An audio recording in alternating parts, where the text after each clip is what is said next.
Good morning mga langga. Eto magluluto ako ng ulam sa lunch. Eto magpakulo muna ako ng water.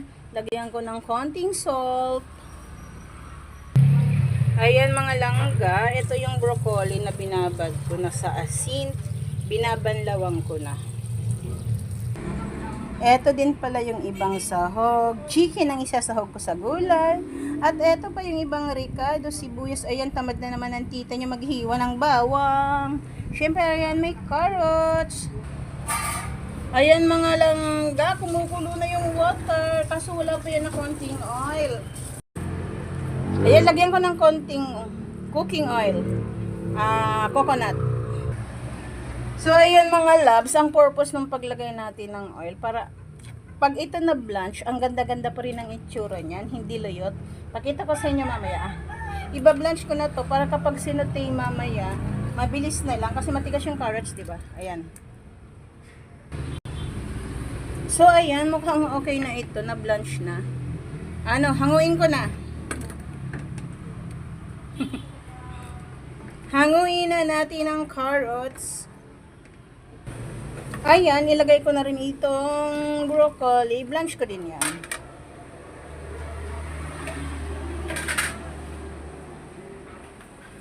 Ayan, para mabilis na lang ang pag-saute mamaya.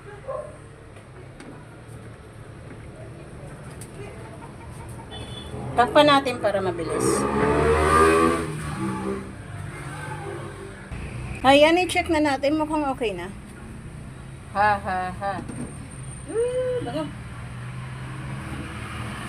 So, ayan, okay na to, na blanch na. Ihahango na natin to. Hanguin na natin. Hanguin na. Ayan, ang ganda ng kulay, di ba?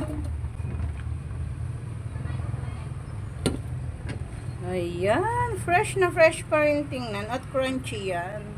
Oh, see? Ganyan dapat ang pag-lunch. Magsimula na tayong maggisa-gisa. Painit ng kawali. Dito ko na siya linuto sa frying pan. Kasi pag doon sa low casserole medyo manipis. Dumidikit yung meat. Dito mas gusto ko. Ayan, i-light fry ko muna itong chips. Para mas yummy. Yan. Sprinkle ko ng salt para magkalasa na siya ng konti dito pa lang. Hindi ko pa yung inasinan. Inasinan ko siya kanina nung binabad ko. Tapos hinugasan ko din. Ayan, lagyan ko din siya ng konting powder paminta. Panimpla. Ayan, haluin natin. Napansin nyo, medyo nagmantika siya. Pero may mantika ng konti. Olive naman yan. Okay lang yan. Nako, sana kumasya dito to lahat. Mukhang kasya naman. Yung gulay. Balik-balik na rin natin para even ang lasa niya. Ayan.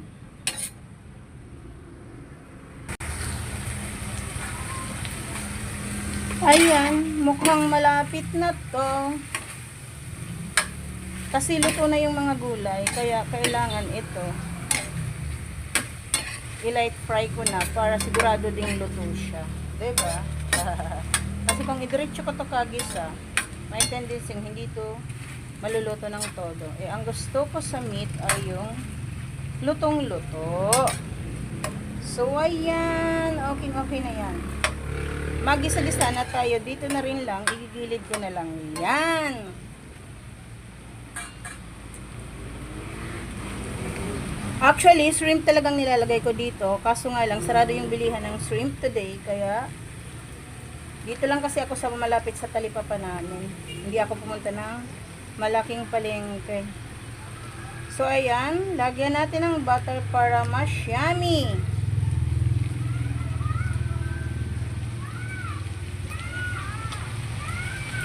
Sibuyas, isutay natin. Saute natin ang sibuyas pang pasarap. Okay. Ang bango-bango na. Ilagay ko na tong pampakinis ng kutis. Kamatis.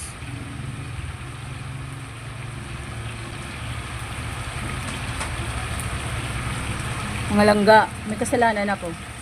Yung rice, hindi ko pa pala nasasalang, tapos maluluto na tong ulam. Sorry naman. Napakaano ko nito. Hindi ko to pwedeng bitawan ng ganito kasi baka matutungin. Mamaya ng konti. Pinahuli ko yung rice. Dapat talaga, bago ko pinrepare yung mga gulay, inuna ko yung rice isala. Sorry sister, magantay ka.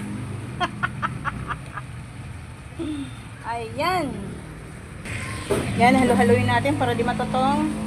Kasi dito sa part na to, o dito, mabilis dyan matutong. Hindi kasi pantay yung lagayan ko na stove. Ayan. Gusto ko pang palabasin ng konti ang katas. Yan ni. Masarap makatas ang kamatis. Pampakinis ng kutis. O, ayan. Ito, ganyan, ganyan, ganyan. Ayan, ang sarap na tignan. Lagyan ko ng oyster na konti. Okay, lagay na nating sayote. Lagay na natin si sayote. Mamaya ko nalagyan ng asin kasi may asin na yung chicken. Baka ma-over sa alat. Ayoko yung mangyari. Ilagay ko na tong carrots din. Natatawa ako, maluluto na yung ulam, wala pang kanin. Ayan. Hinaan ko yung apoy. Kasi ayusin ko muna yung kanin, isa lang. Buksan na natin. Ayun. Lagay na natin ito si brox. Halos luto na naman yan. Naku, dahan-dahan sa paghalo. Kasi naman, hindi linuto dun sa low casserole. Punang-puno tuloy dito. Kasi dumidikit yung meat dun eh. Ayoko dun eh. Dumidikit yung meat. Ang linutuan ko. Dito hindi. Kapal to eh. Dapat talaga dun ko linuto. Ayun, nahirapan ako maghalo. Kaya mo yan, Melania. Kaya mo yan, Melania.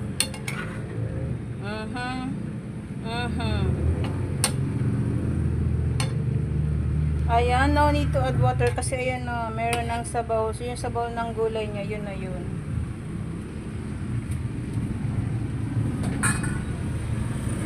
Iobos ko na itong ano, kunti lang naman to oyster para mas malasa.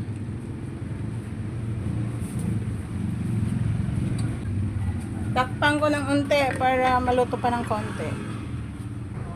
Tingnan na nga natin, mukhang okay na to.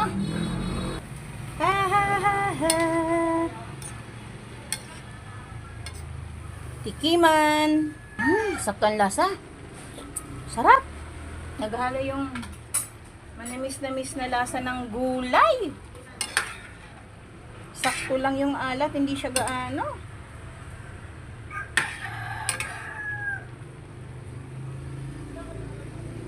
Ayan mga langga, done na ito. Ready to eat na, tara na. Kaso yung kanin niluluto pa.